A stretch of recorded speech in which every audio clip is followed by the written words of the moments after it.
It's Friday, the 22nd of September, 2023. Welcome to the Fast 5 Business News by Fear and Greed, where we give you the top 5 business stories you need to know in just 5 minutes. I'm Michael Thompson, and good morning, Jennifer Duke. Good morning, Michael. Jen, we have 5 stories to charge through in 5 minutes, so let's get going.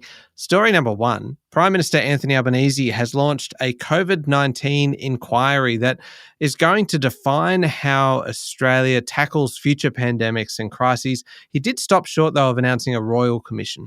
He also left actions taken unilaterally by state and territory governments off the table for this inquiry. What will be included, though, is governance, and that includes the actual responsibilities and roles of the different levels of government and the advisory bodies. And the health response measures and support will naturally be a substantial focus. Now, there will be an independent panel overlooking the inquiry, and that includes public servants and health experts. It will also feature health economist Angela Jackson from Impact Economics and Policy, and we'll be hearing back from the inquiry within the year. Now, health is quite rightly a huge part of this, but in your day job, you are the economics correspondent for Capital Brief, so you would be focused on the financial aspect right now. How have businesses responded to this? You're right. So this inquiry is going to dig into the support available for industry and businesses as well, plus financial support for individuals. And it's going to get right into supply chain problems, transport issues, labour shortages, and how we help specific industries who are particularly vulnerable to the impacts of pandemics and lockdowns.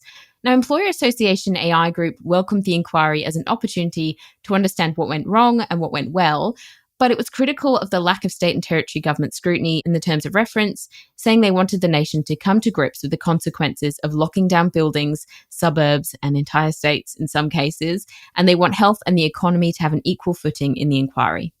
All right, on to story number 2 now, Jen, and how about this one? Steak is suing Steak. If you are at all confused, perhaps rightly so, Stake thinks you should be. That is the First Stake, which is the share trading platform Stake, which has been a sponsor of this podcast in the past. But that Stake is taking online crypto casino Stake.com, spelt the same way, S-T-A-K-E, but with a .com at the end, to court over their arguably similar names.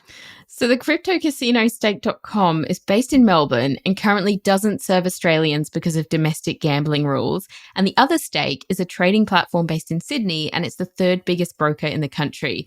Now, this second Stake has the URL stake.com.au, and it's gone to the federal court alleging that Stake.com is breaching consumer laws and misleading people by using the Stake brand that's in its marketing, sports sponsorships, and apparel. And it reckons that people might mistakenly think the two platforms are related. Stake.com says the claim is frivolous, they're proud of their global brand, and they abide by laws in the countries they operate within, and they don't offer services to Aussies. I guess I just don't want people to make a mistake. So bad. That was terrible. I'm sorry. Story number 3. The new chairman of Goldman Sachs Australia and New Zealand is a somewhat familiar name. It is former Federal Treasurer Josh Frydenberg. So as we all know, Frydenberg lost his seat at the last election to Teal Monique Ryan and then quickly turned to a career in banking. Now, he's hugely respected in Canberra, but this really does close the door now on speculation that he might make any kind of near-term return to politics, and that will disappoint a lot of people in the coalition.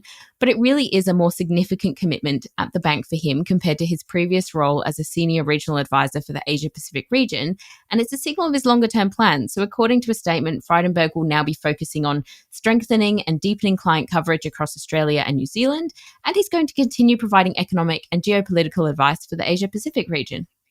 Story number 4, the world might soon find out about your late-night junk food preferences, Jen. Pizza Hut is the latest business to have been hacked. About 200,000 customers have had their data compromised via an unauthorized third party accessing the data.